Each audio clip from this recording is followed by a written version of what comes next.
is 10 pounds. So how many cameras are actually on you?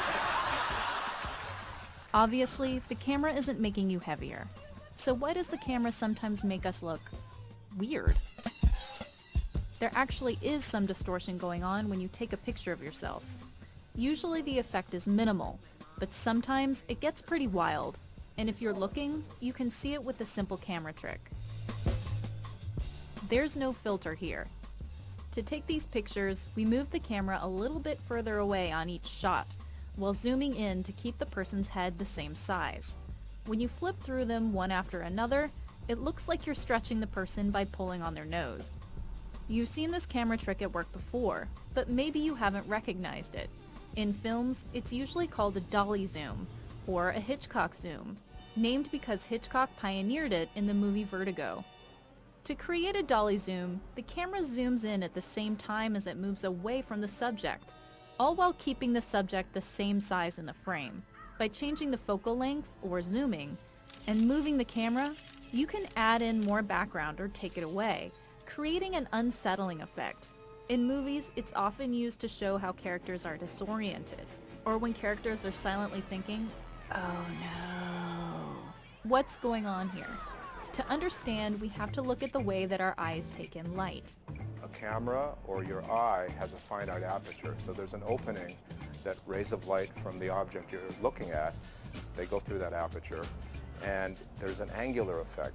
Even though two objects may be the same size, when one is farther away, the light bouncing off of it and into our eye is constrained by the iris, making it appear smaller. Without a lens, these two objects would just appear to us as blobs of light. A lens bends and focuses light rays so that we can see a clear image.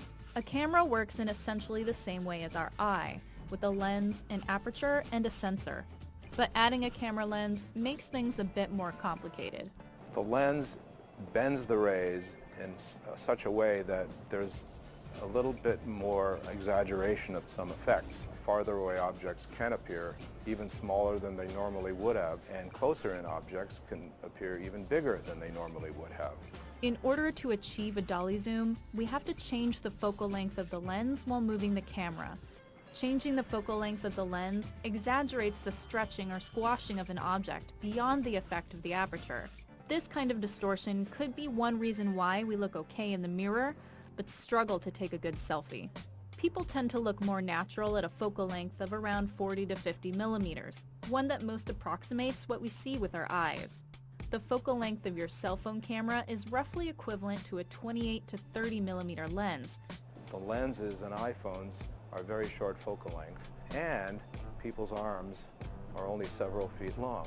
So they're taking a short focal length lens and holding it pretty close to the object, that is their face. Photos taken at a selfie distance, or around 12 inches away, can distort your nose by up to 30%. A recent survey found that 55% of facial plastic surgeons saw patients who want to look better in selfies in their practices. But there's no need to go under the knife. Just get a selfie stick, or a friend.